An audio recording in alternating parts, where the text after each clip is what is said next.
Let us start. This is the continuation of the previous lecture. So in the last lecture we started off the introduction to communication engineering. Okay, and we have seen the basic building blocks of communication system. A typical communication system, it consists of these 4-5 blocks, but generally we will consider the information source, transmitter, channel and receiver. Now let us continue. Now in this lecture we are going to consider transmitter. In the last lecture we have in-depth studied information source. Now let us start transmitter. So I would like to spend a few more minutes on transmitter. So this transmitter plays an important role in a typical communication system. So let us discuss a little more detail about the issue of the transmitter. Now one can ask a question: what do the transmitters have to do? What are the basic functions of the transmitter? As I mentioned in the last class, the basic functions of the transmitter is it has to match the characteristics of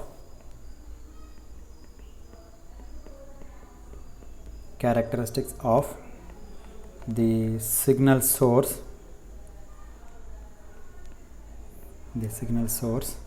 with the channel characteristics.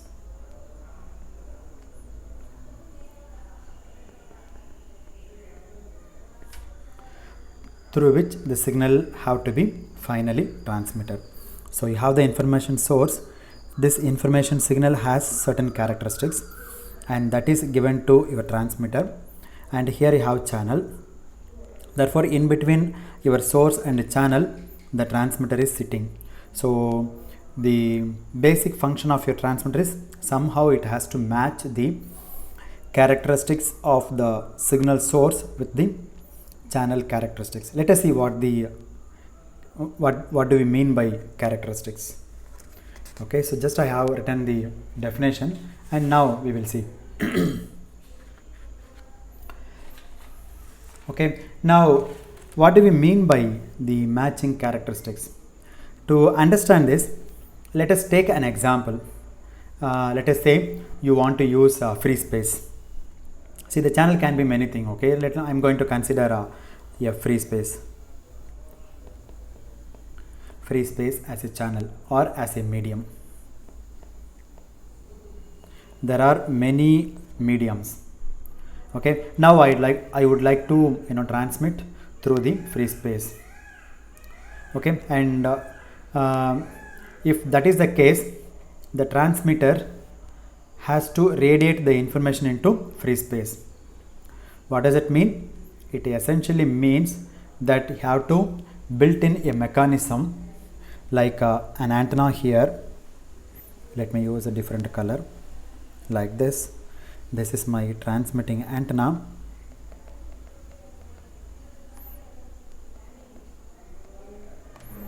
And here I put one more structure. This structure is called receiving antenna. And in between this channel is I have a free space.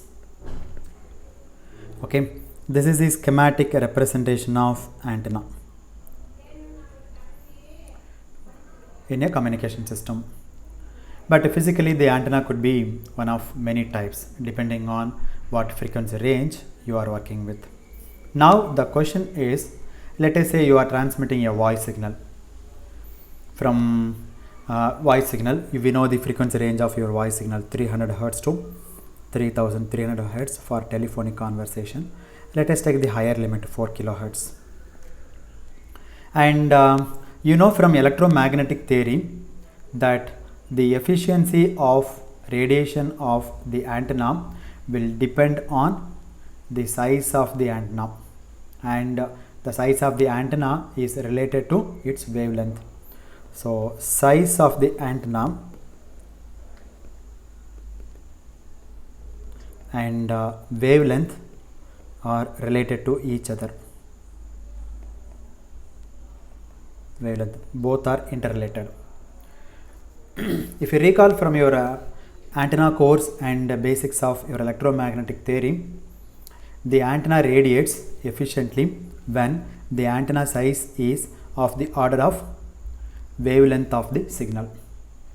Okay, for example, if the wavelength is 10 meter, then your antenna length should be 10 meter. So this is your wavelength and this is your antenna, not exactly 10 meters but of the order of 10 meter.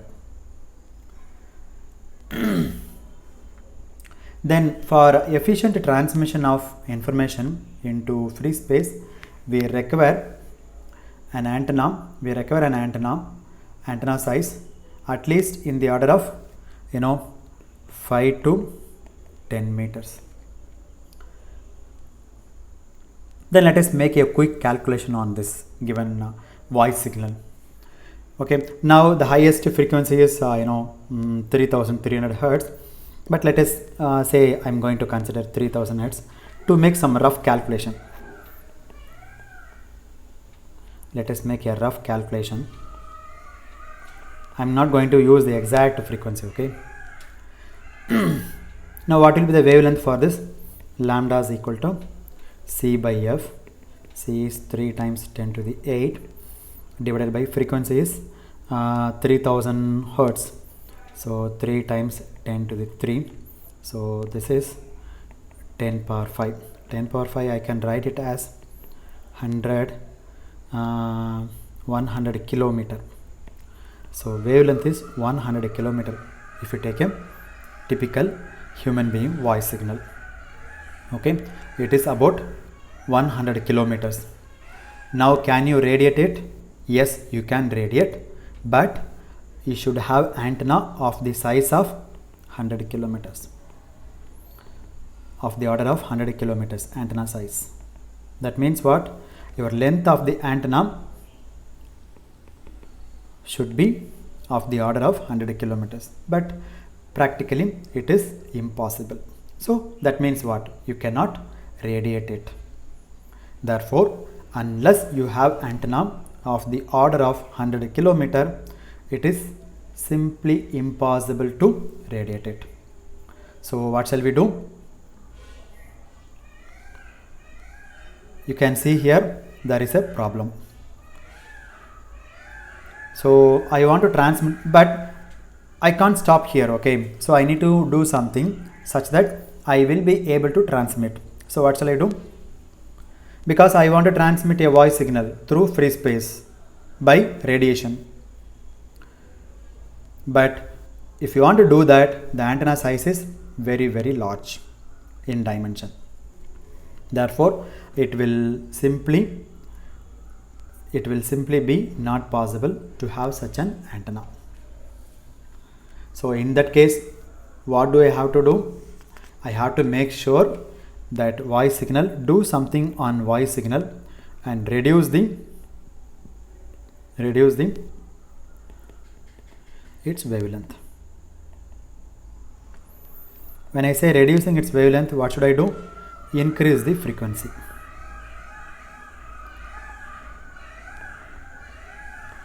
Nearby my house there are many peacocks and peahens, so making sound.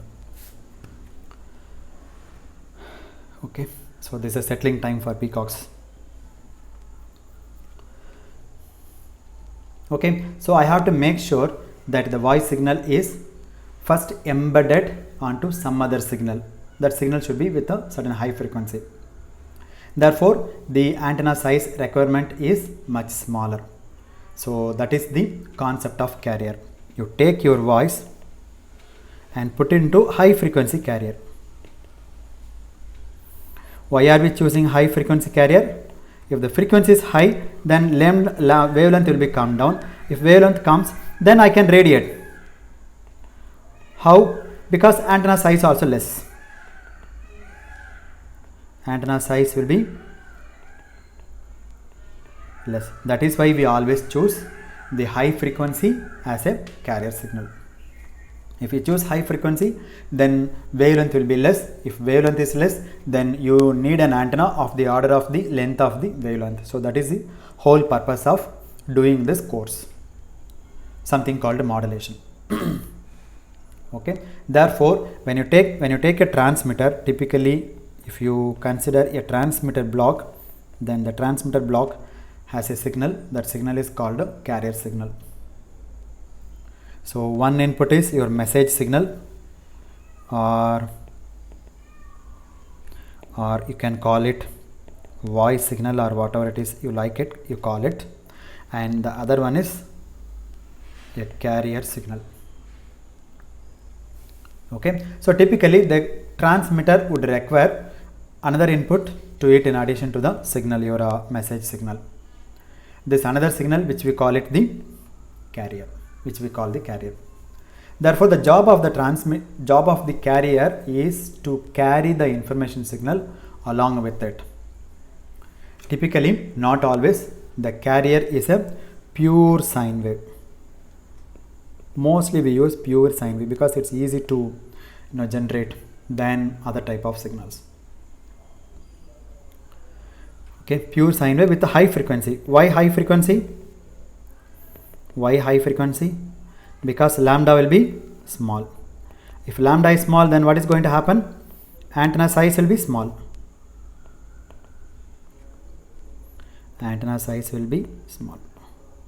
So this is one very important aspect of doing modulation. Okay, if the frequency is high, then it is easy to design an antenna which will be able to radiate it. And therefore what you do is, somehow you translate your low frequency message signal or voice signal into the high frequency portion. Therefore the job of the transmitter has to put this information appropriately, or embed this information appropriately into this carrier, the high frequency carrier. And typically this is done through a process what is called modulation.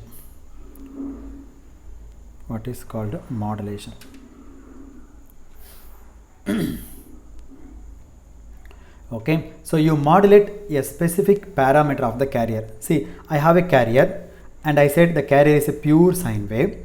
So sine wave, how would I write? A times sine of omega t plus phi. So in this sine wave I have three parameters. One is amplitude, and the second one is frequency, and the third one is phase. I can change any one.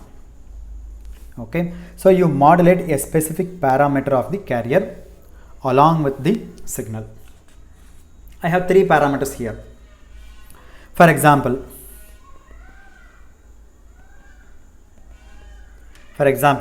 the signal might modulate the amplitude of the carrier.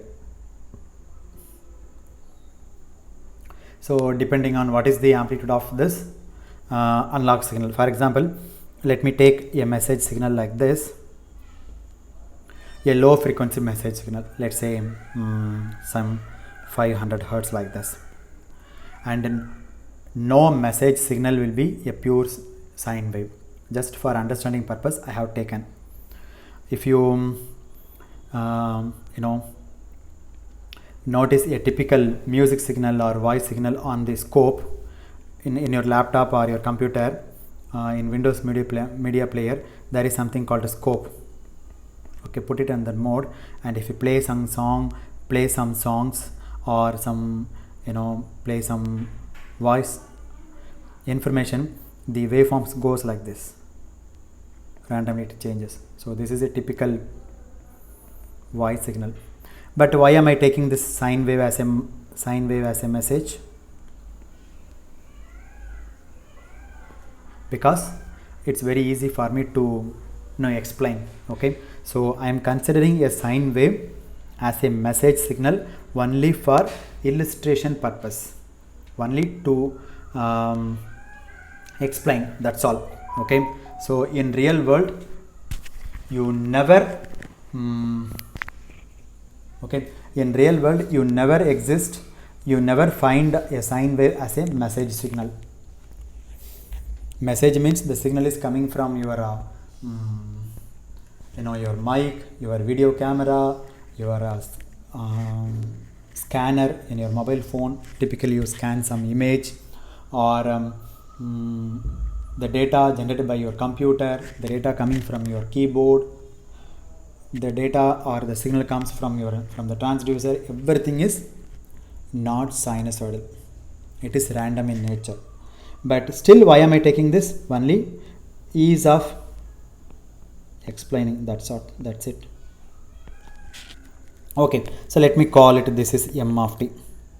Now let me consider a carrier signal. As I said, carrier is a pure sine wave and high frequency, don't forget that.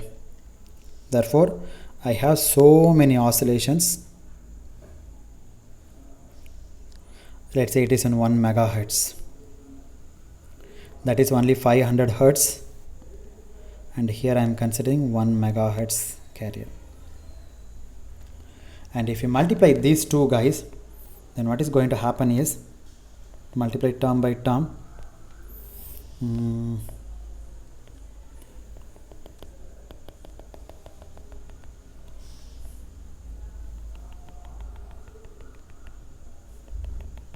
I am going to draw only one cycle, then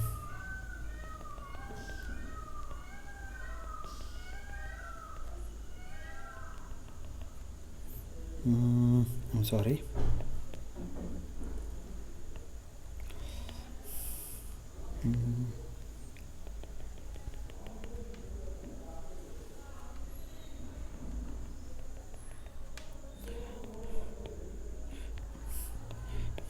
I'm unable to draw it properly, but kindly bear with me. So this will be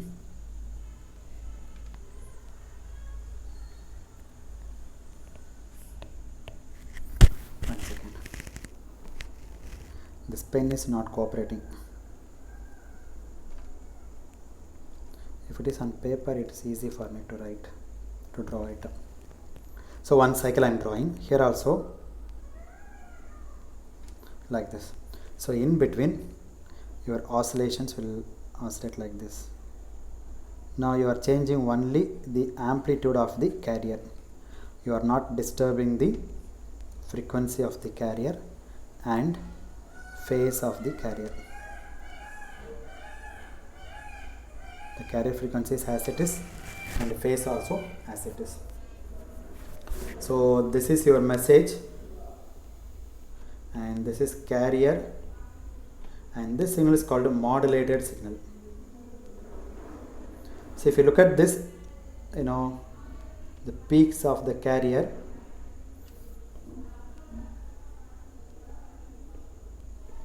okay, in fact this is the modulated carrier, modulated signal.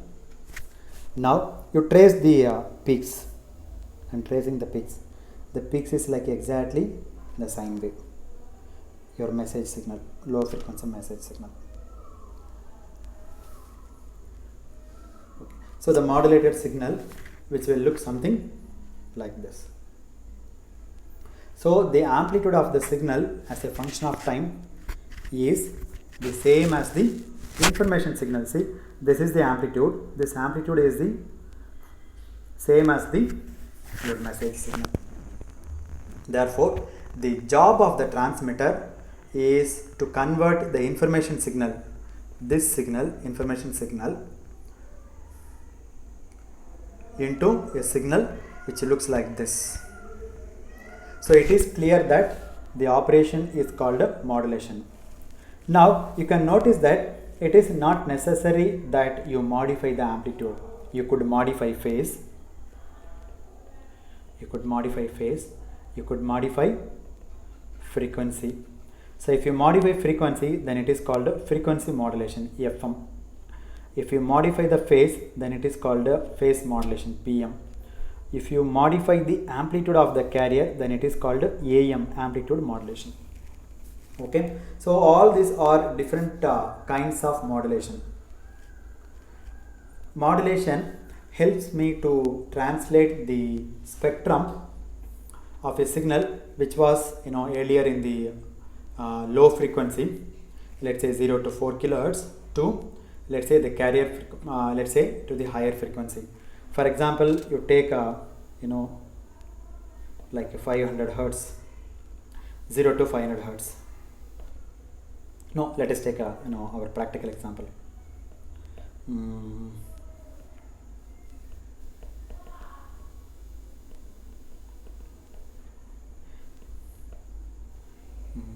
This is 0 and this is 4 kilohertz. Let's say my spectrum like this, and in this side also it like this. So I'm unable to draw it properly. Let us take some arbitrary shape. Okay, that is not a problem. This is only for illustration purpose.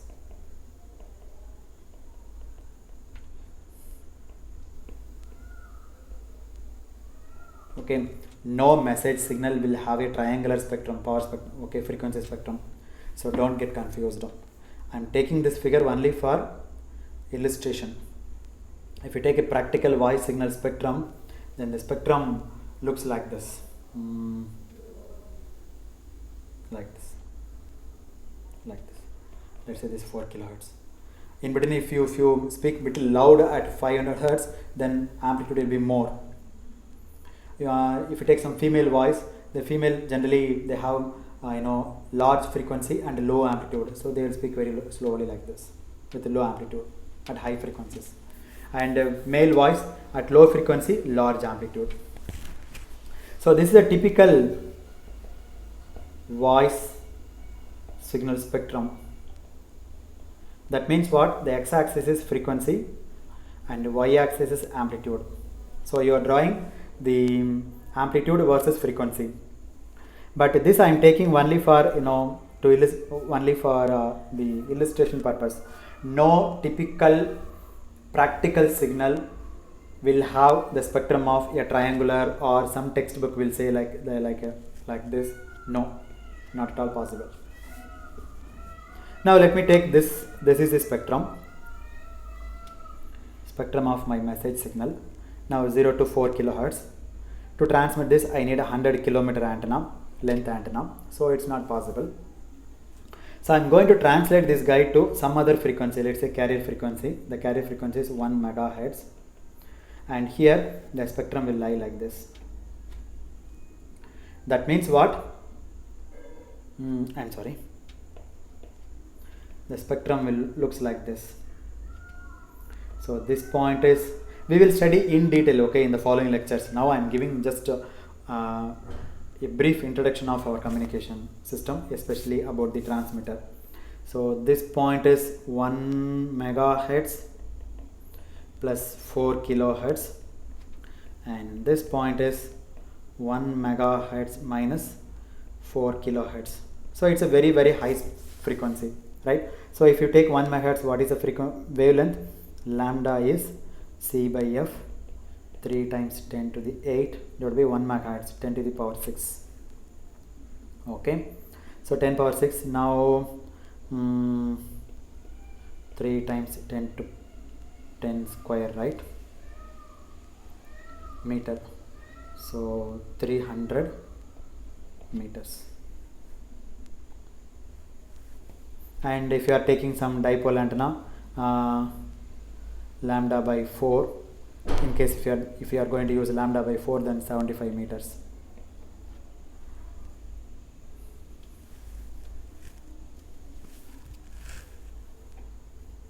Therefore your spectrum is translated from 0 to 1 megahertz.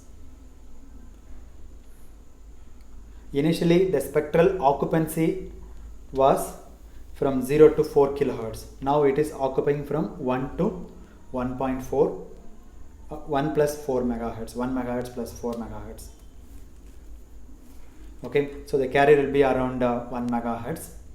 So you typically have, of course, I am not showing something here. Okay, if the signal is which has a spectral occupancy in the neighborhood of 1 megahertz, then this is the portion it occupies. And this bandwidth is a very small fraction of 1 megahertz of the center frequency. See, center frequency is 1 megahertz and the bandwidth is 4 kilohertz. So that is very small portion.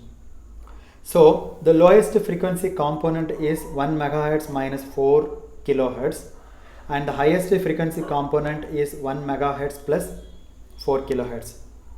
They all are of the same order of 1 megahertz. See, in 1 megahertz, if you add 4 kilohertz or subtract 4 kilohertz, nothing is going to be changed much.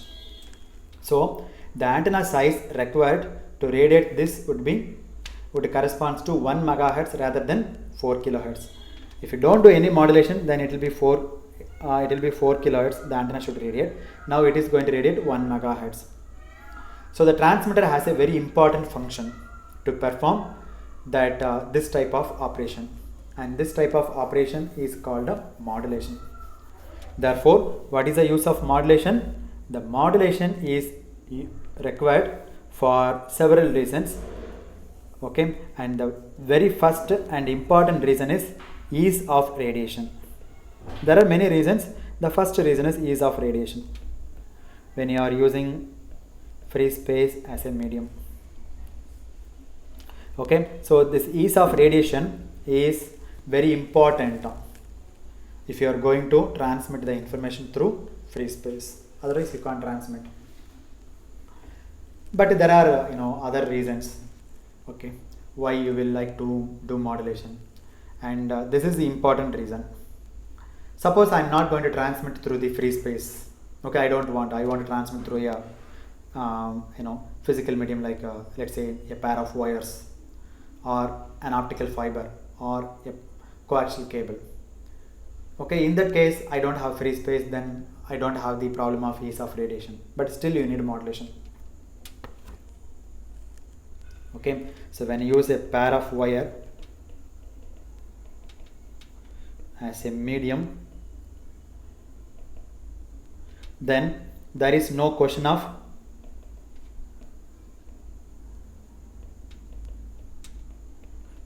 radiation, right? Pair of wire or coaxial cable or optical fiber or whatever it is, other than free space or vacuum, then there is no question of radiation.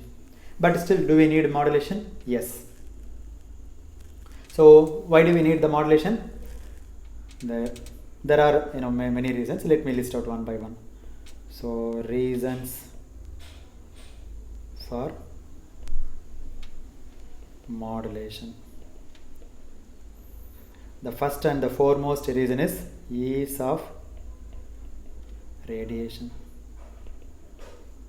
and the second one is frequency translation. Why do we need frequency translation? We will see. Frequency translation.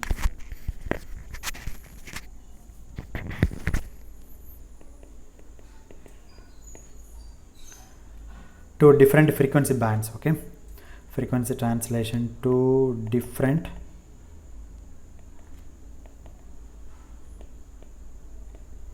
frequency bands.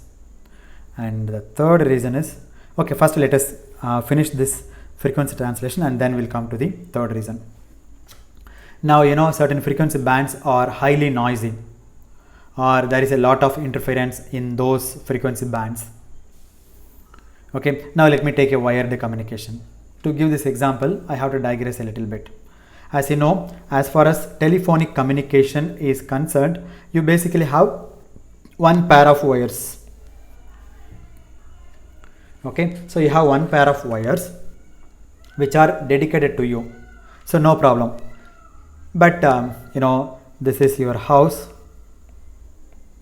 and this is your exchange office.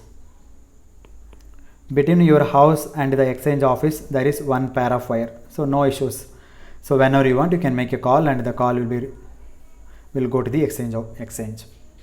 Now this exchange wants to carry out this information which are coming from several subscribers. You are not the only one who is going to connect it to this going to be connected to this exchange. There are many houses, house 2, house 3, like this.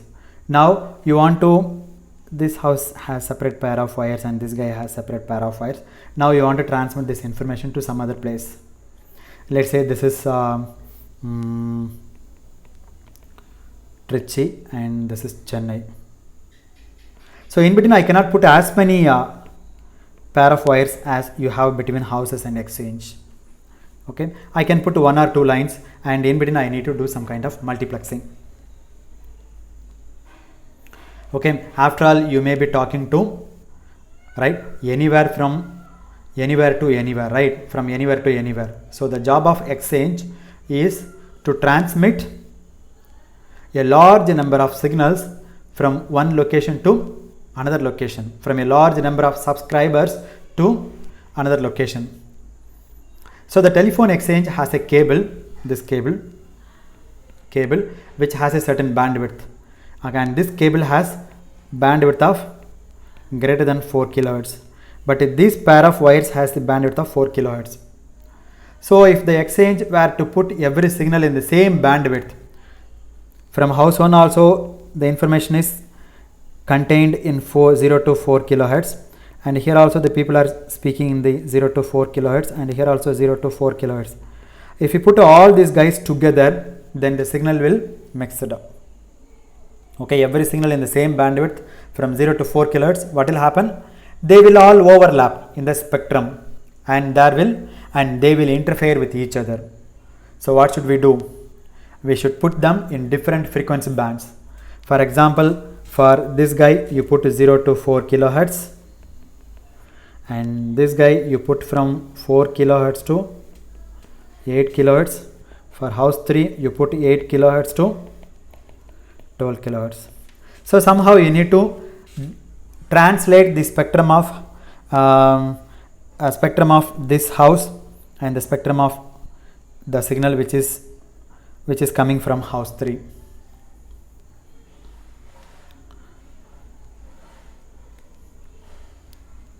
Okay, therefore we should put them in different frequency bands.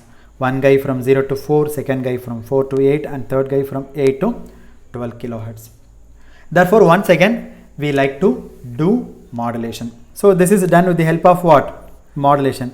That means you are translating from 0 to 4 kilohertz to the range of 8 kilohertz to 12 kilohertz, so that there will not be any interference between your neighbor. Therefore, the same exchange is transmitting to another local exchange or another near exchange. What it has to do is put all the signals in the cable, but after shifting them to different frequency bands. Okay, therefore basically modulation helps you to carry out what you call frequency translation. So this is the next reason why we do modulation. This is called frequency translation to different frequency bands, and this in turn allows you to make sure that the signal do not interfere with each other.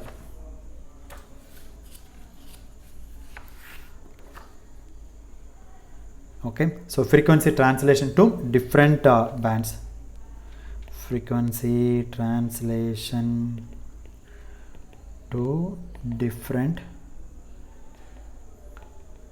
frequency band such that they will not overlap with each other, and this is called frequency multiplexing. If you don't have this facility, then what is going to happen?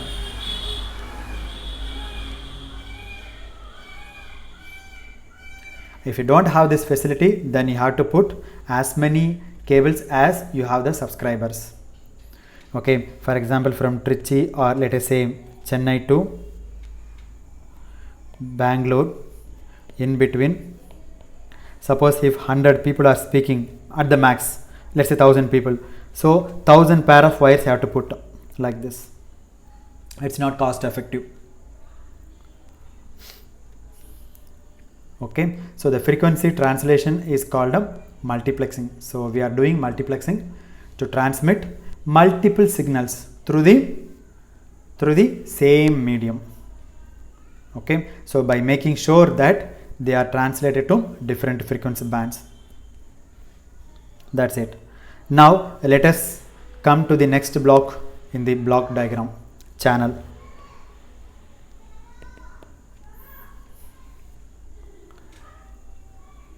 So let us discuss channel in a little bit more detail. As I said earlier in the last lecture, it represents a physical medium. Channel means it is a physical medium. If you take a pair of two copper wires, then it is a channel. Okay, we have different kinds of medium and they are called channels. Either you can call it medium or channel. And this different medium will have different characteristics. The pair of copper wires will behave in one way and the coaxial cable will behave in one way, and your optical fiber will behave in some other way, and your free space medium will behave in some other way. Okay, so we have free space and we have cables, we have optical fibers, and you could have various kinds of channels and physical mediums. Now, one important characteristics of the channel is the bandwidth it can support.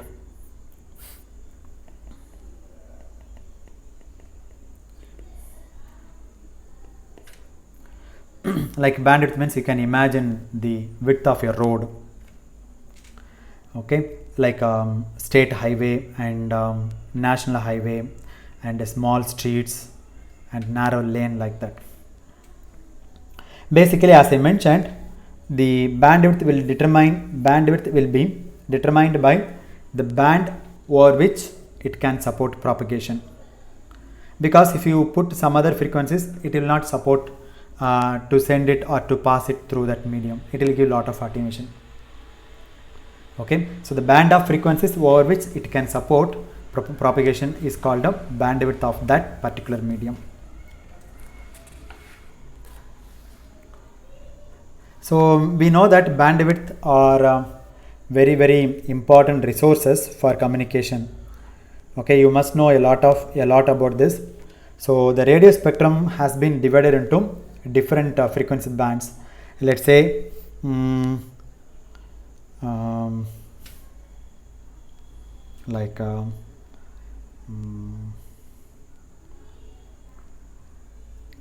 let's say about 3 megahertz to the lowest side.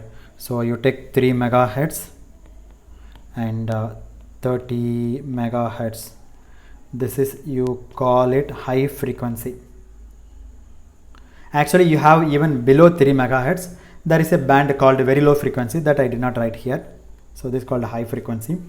And then 30 megahertz to 300 megahertz is called very high frequency, and 300 megahertz to 3000 megahertz is called ultra high frequency. So you will find that these bands have been divided by in terms of decades. 33 to 30 megahertz 1 decade, and 30 to 300 megahertz is the next decade, right, in terms of tens. So I would like you to look up the entire spectrum for radio frequencies that has been standardized for various applications. Now people are talking about 5G communication. It is 30 gigahertz to 300 gigahertz. All these frequency bands are used by communication engineers for some application. Okay, it is all free space that we are talking about. Each of these bands gives you different kinds of medium to work. Free space in this frequency band 3 megahertz to 30 megahertz is very different from free space in this range of frequency, and so on and so forth. Actually speaking, the actual propagation of your radio waves, that I mean electromagnetic waves, is quite different depending on which band you are actually working with, because the channels behave differently for each of these bands. Okay.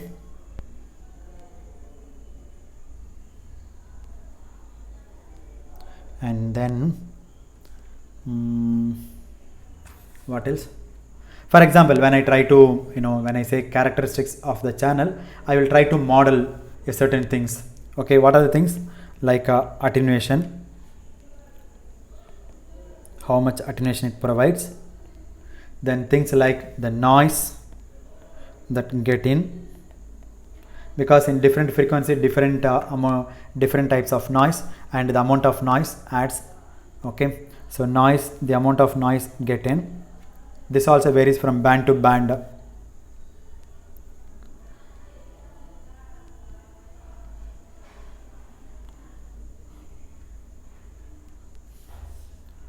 Okay, and things like the fact that the signal may go through some distortion, and so on and so forth. And all the good and bad things that might be happening to the signal will be modeled by this block. So everything we will blame the channel. That means the attenuation offered by the channel, noise, the amount of noise getting in, and distortion, all are, varies from band to band.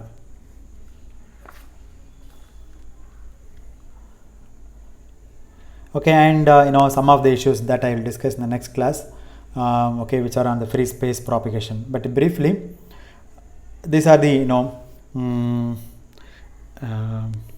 important things which occur in the medium. Okay, and we know that the coaxial cables are they are pair of wires. They are typically much cleaner media compared to your pair of wires, copper wires. Copper wires, better than copper wire, there is another medium, that is coaxial cable. It's a cleaner media. Therefore, the kind of performance that you can get in coaxial cable is very good. Okay, and bandwidth also high, so it doesn't have any bandwidth limitations which is provided by the pair of copper wires. So bandwidth limitations of the cable is much better than what you can get in the free space. And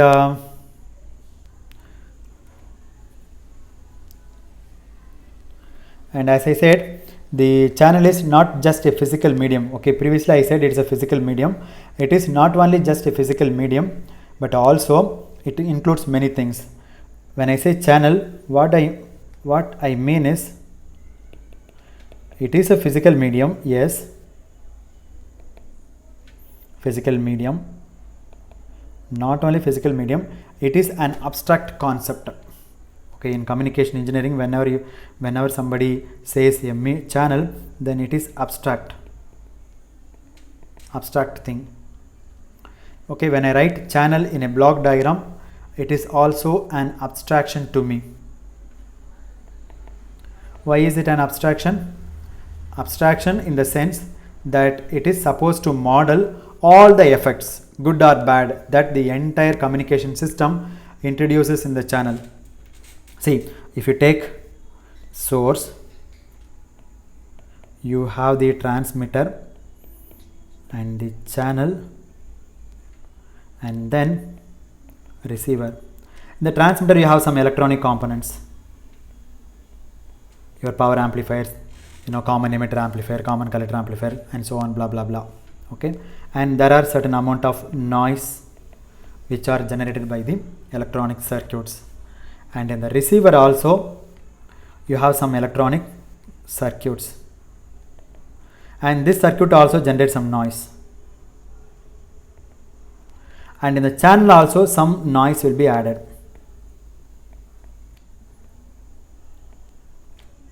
Now when I say channel, generally what the people will do is, this noise is shifted to the channel, and whatever the noise generated by the receiver, this noise also shifted to the channel. So whenever I say the channel, it is an abstraction. It's an abstraction. That means what? The channel will, when I say channel in the textbook or in the, when I draw the channel on the paper, what do I mean is, the channel will model the noise which is coming from the physical medium, wire or cable, but also the noise which is coming from the transmitter also.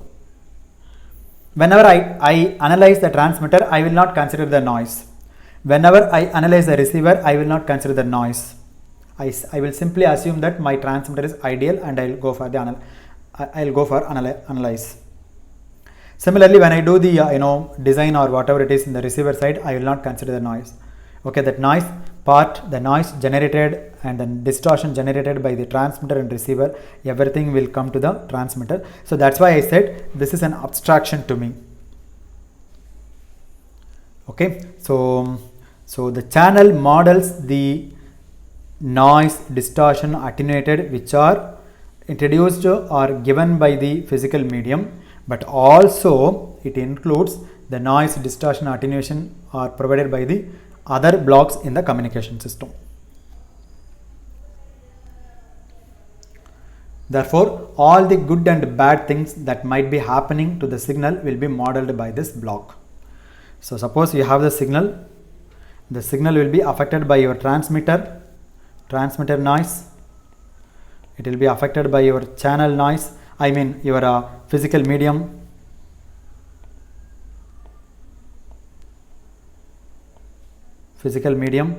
and this will be affected by your receiver noise.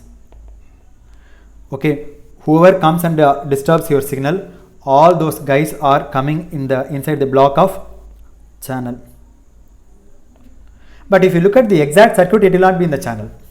Okay, some portion will be sitting in the transmitter, some portion will be sitting in the receiver, and some part will be coming from your channel.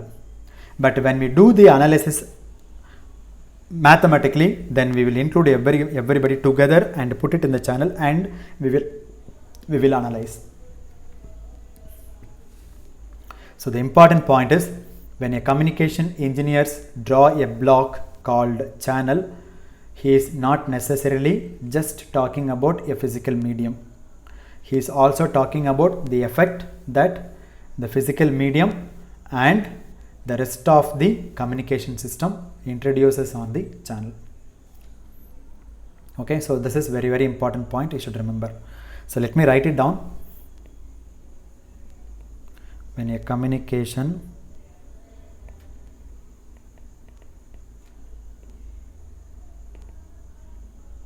engineer draws block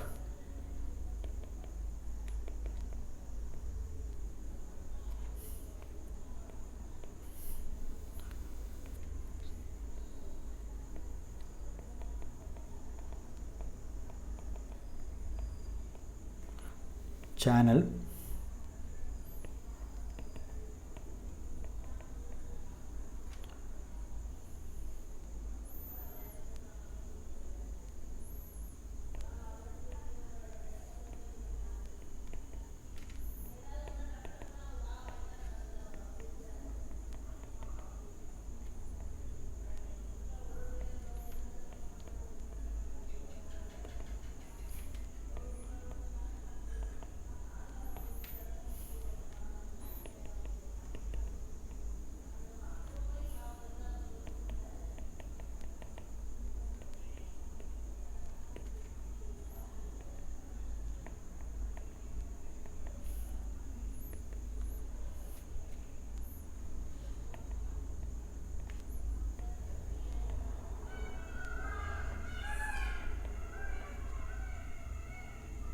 physical medium, and the rest of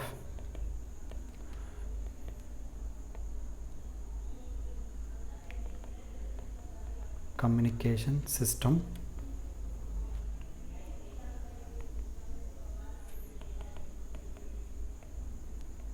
introduces on the channel.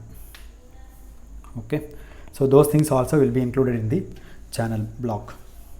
So this is only for mathematical analysis, but if you look at actual communication system, those things will be in a separate places. The noise generated by the transmitter will be in the transmitter section only. The noise generated by the receiver will be in the noise in the receiver only, and the noise adds in the noise in the medium, like in the channel will be from the channel only. But when you analyze on a paper and pen, then you include everything together on the channel, so that it makes our life simple. Okay, it's a method of calculating or analyzing the performance of the communication system. So let me stop here and we will continue in the next lecture. Thank you very much.